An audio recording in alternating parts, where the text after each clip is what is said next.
www.radiomusica.com.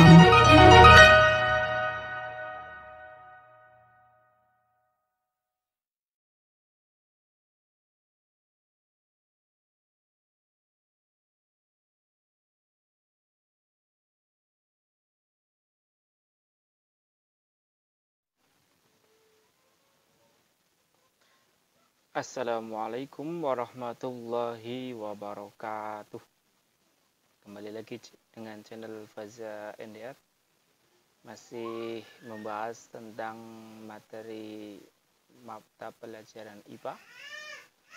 Untuk kali ini di semester yang pertama kita akan membahas tentang besaran turunan.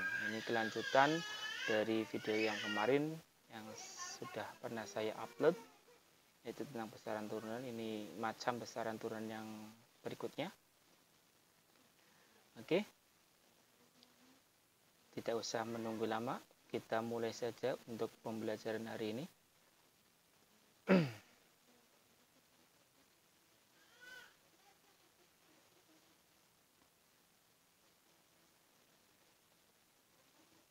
Besaran turunan. Pada besaran turunan yang akan kita bahas kali ini ada 3 macam. Kalau kemarin kita sudah membahas tentang besaran luas, kemudian besaran volume, baik itu dengan menggunakan benda yang bentuknya teratur dan benda yang bentuknya tidak teratur. Kemudian untuk pembelajaran hari ini kita akan belajar tentang besaran turunan massa jenis, kemudian konsentrasi kelarutan, kemudian laju pertumbuhan. Oke, kita mulai saja, dimulai dari yang pertama. Massa jenis. Apa itu massa jenis? Massa jenis itu merupakan kerapatan sebuah massa suatu benda yang dinyatakan dalam massa benda tiap satuan volume benda tersebut. Atau secara garis besar, massa per satuan volume. Atau massa dibagi dengan volume benda itu. Nah, benda yang lebih besar belum tentu lebih berat daripada benda yang lebih kecil. Misalnya sebutir kelereng lebih berat daripada sepotong gabus. Ini sebutir kelereng ini akan lebih berat daripada sepotong gabus. Karena apa? Karena massa jenisnya, kerapatan bendanya itu juga berbeda. Kira-kira mana yang lebih rapat? Pastinya yaitu pada kelereng. Jadi massa jenis kelereng lebih besar daripada massa jenis gabus. Atau mungkin kalian pernah melihat atau pernah membandingkan sebuah balok kayu, kemudian uang logam Rp1.000 yang anglung. Coba bayangkan, atau kalian bisa praktekkan saja sendiri, sebuah balok kayu, kemudian uang logam, kalian masukkan ke dalam kolam.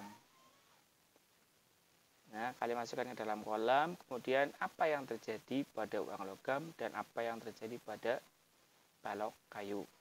Pastinya balok kayu itu akan terapung, kemudian uang logam itu akan tenggelam. Kalau dilihat dari beratnya, memang lebih berat balok kayu. Tapi ketika dimasukkan ke dalam kolam, ini akan ada perbedaan. Mengapa bisa terjadi seperti itu? Karena tadi antara balok kayu dengan uang logam ini memiliki massa jenis yang berbeda. Massa jenis yang lebih besar kira-kira yang mana? Massa jenis yang besar itu adalah uang logam, meskipun bentuknya kecil, tapi massa jenisnya lebih besar daripada balok kayu. Ini yang membedakan antara benda yang satu dengan benda yang lain memiliki massa jenis yang berbeda-beda. Atau mungkin menggunakan percobaan yang sangat sederhana, yaitu kalian mencampurkan antara air dengan minyak. Dan pasti tidak akan tercampur. Airnya berada di bawah, kemudian minyaknya berada di atas. Karena itu terjadi perbedaan massa jenis. Air lebih besar massa jenisnya daripada minyak, sehingga minyak posisinya berada di atas. Itu gambaran secara umum tentang massa jenis. Terus bagaimana cara menentukan sebuah massa jenis? Massa jenis sebuah benda aslinya sudah diketahui, sudah dihitung oleh para ilmuwan, oleh para peneliti yang ada di dunia. Tapi untuk rumus massa jenis itu sendiri, ini untuk rumus menghitung massa jenis, nah di dalam satuan internasional atau SI, suatu standar untuk massa jenis adalah kilogram per meter kubik. Kilogram per meter kubik itu satuan internasionalnya. Tapi juga ada juga yang menyebutkan gram per sentimeter kubik, sama saja. Gram per sentimeter kubik itu juga bisa digunakan sebagai satuan untuk massa jenis. Nah, massa jenis ini diturunkan dari besaran massa dengan satuan kilogram dan dari besaran pokok panjang. Mengapa panjang? Karena massa dibagi volume. Nah, volume diturunkan atau didapatkan dari besaran pokok panjang. Ini untuk rumusnya. Massa jenis ini membacanya rho. Ya, ini bukan P tapi rho. Rho dibagi M per V. Rho itu massa jenis dengan satuan kilogram per meter kubik atau gram per sentimeter kubik sama dengan massa dibagi volume. Nih, dari besaran massa dibagi volume. Nah, volume ini diturunkan dari besaran pokok panjang. Nanti tergantung bagaimana nanti volume benda tersebut. Kemudian rumus massa jenis ini bisa diotak-atik, bisa dipindah-pindahkan jika massanya yang ditanyakan atau volumenya yang ditanyakan. Dijadikan segitiga ajaib seperti ini, di mana rho-nya di bawah, kemudian M-nya di atas sesuai dengan posisinya, M-nya di atas, V-nya ada di bawah. Nah, kalau ditanyakan rho-nya atau massa jenisnya, maka tinggal rho-nya ditutup. Maka rho sama dengan M per V.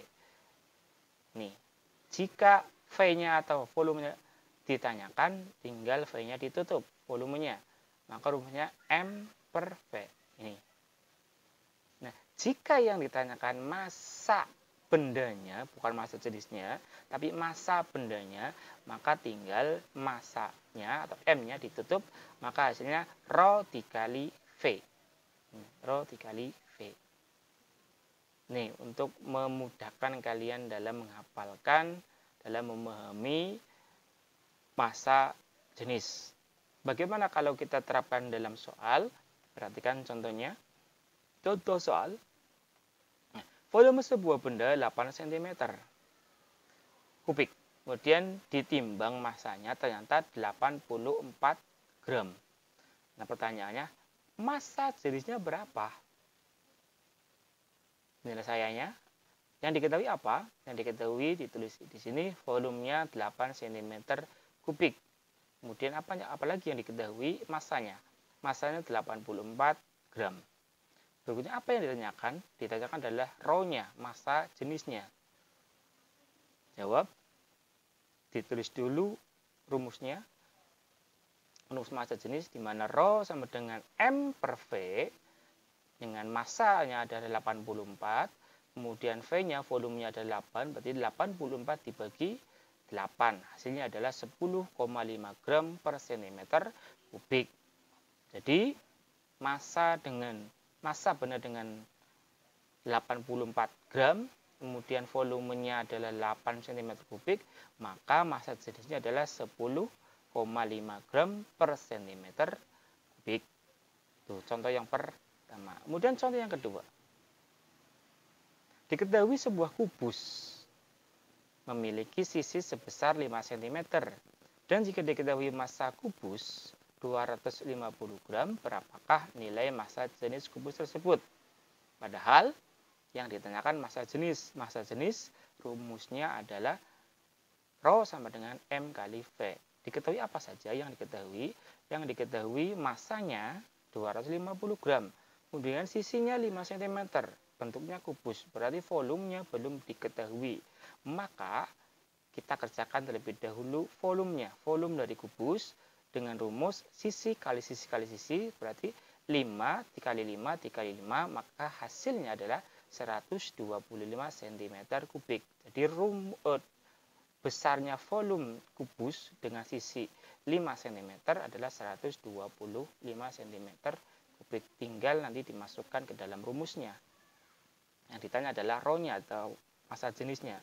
Maka Rho sama dengan M per V, di mana M-nya adalah 250 gram, sedangkan V-nya adalah 125. Maka 250 dibagi 125 adalah 2 gram per centimeter kubik. Bisa dipahami ya.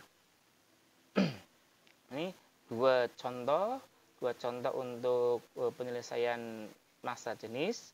Kita lanjutkan untuk besaran turunan berikutnya, yaitu konsentrasi larutan. Larutan itu apa sih? Larutan itu campuran baik antara zat cair dengan zat cair, atau zat cair dengan zat terlarut. Misal, ini ada gambar, ada sebuah teh. Kemudian dicampurkan, dimasukkan gula, kemudian diaduk, maka terbentuklah teh manis. Nah, ini termasuk larutan. Karena apa? Gula yang tadi dicampur bentuknya berupa padat, setelah dicampur kemudian diaduk, terlarut. Namanya larutan. Atau mungkin ketika kalian lagi kepanasan membuat es sirup dengan menggunakan air es, kemudian dicampur dengan sirup, kemudian diaduk, ini akan tercampur. Ini termasuk juga larutan sirup. Kemudian apa itu konsentrasi larutan? Konsentrasi larutan adalah jumlah zat yang terlarut dalam setiap satuan larutan atau pelarut. Ini namanya konsentrasi larutan, pengertian dari konsentrasi larutan. Secara sederhana, konsentrasi larutan dapat memberikan gambaran atau sebuah informasi tentang perbandingan jumlah zat terlarut dan jumlah pelarutnya.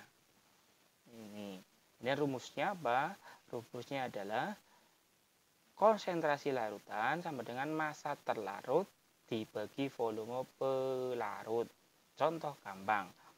Katakanlah kalian memiliki 2 cangkir teh. Satu cangkir pertama itu diberikan 1 sendok gula, kemudian cangkir yang kedua diberikan gula 2 sendok. Kira-kira yang lebih manis mana? Pastinya cangkir yang kedua karena diberikan gula lebih banyak. Maka konsentrasi larutan gula itu lebih besar pada cangkir yang kedua, bukan pada cangkir yang pertama. Ini gambaran secara umumnya. Bagaimana cara mengerjakan soalnya? Perhatikan soal berikut. Ani akan membuat teh manis dengan air teh 0,5 liter atau setengah liter dengan menambahkan gula ke dalam teh sebesar 5 gram. Berapakah konsentrasi larutan gulanya? Penyelesaiannya yang diketahui apa? Yang diketahui adalah volume airnya, volume air tehnya setengah liter. Kemudian massa gulanya 5 gram. Yang ditanyakan apa? Konsentrasi larutan. Dengan cara tadi, konsentrasi larutan sama dengan massa terlarut, jadi gulanya, kemudian dibagi volume terlarut, air tehnya. Massa terlarutnya berapa? 5. Kemudian volumenya berapa? 0,5. Berarti 5 bagi 0,5. maka konsentrasi larutannya adalah 10 gram per liter. Itu kira-kira untuk menyelesaikan soal konsentrasi larutan. Kemudian yang terakhir adalah laju pertumbuhan. Mungkin kalian pernah mendengar laju pertumbuhan, tapi dalam hal ini kita akan membahas tentang laju pertumbuhan pada tanaman, bukan pada penduduk, ya, pada tanaman. Membandingkan pertambahan panjang pertumbuhan tanaman dalam waktu tertentu. Itu namanya laju pertumbuhan pada tanaman. Nah, biasanya rumusnya diambilkan dari besaran panjang dan besaran waktu perbandingan. Sehingga bisa menghasilkan rumus seperti ini. Nah, ini laju pertumbuhan sama dengan tinggi akhir dikurangi tinggi awal. Tinggi akhir dikurangi tinggi awal dibagi waktu. Contoh. Nah, tinggi tanaman kacang hijau ini, tanaman kacang hijau. Di minggu pertama itu 2 cm. Minggu pertama 2 cm. Kemudian pertumbuhannya di minggu keduanya adalah 2 cm. Berarti minggu kedua tinggi pertama 2 cm, tinggi kedua 4 cm. Waktunya berapa? Di situ 2, berarti 2 minggu. Tinggi yang pertama 2 cm, tinggi yang kedua 4 cm. Waktunya adalah 2 minggu. Maka untuk menyelesaikannya adalah laju pertumbuhan sama dengan 4 dikurangi 2. Tinggi kedua, tinggi akhir dikurangi tinggi awal. Tinggi akhirnya 4. Tinggi awalnya 2, berarti 4 dikurangi 2. Hasilnya berapa? 2. Selang berapa? Minggu? 2 minggu. Berarti 2 dibagi 2. 2 dibagi 2 berapa? 1. Berarti laju pertumbuhan adalah 1 cm per minggu. Setiap 1 minggu tanaman tersebut tumbuh 1 cm. Mudah kan? Bisa dipahami ya. Oke, itu untuk pembelajaran hari ini. Semoga bermanfaat. Terima kasih atas perhatiannya. Silakan barangkali video ini bermanfaat buat kalian, silakan dicatat. Kemudian kalian pahami, kalian pelajari, catat di buku masing-masing. Tetap jaga selalu kesehatan dengan mematuhi protokol kesehatan. Mudah-mudahan dalam waktu dekat untuk KPM tatap muka di sekolahan bisa segera terlaksana. Kurang lebihnya mohon dimaafkan. Saya akhiri. Wassalamualaikum warahmatullahi wabarakatuh.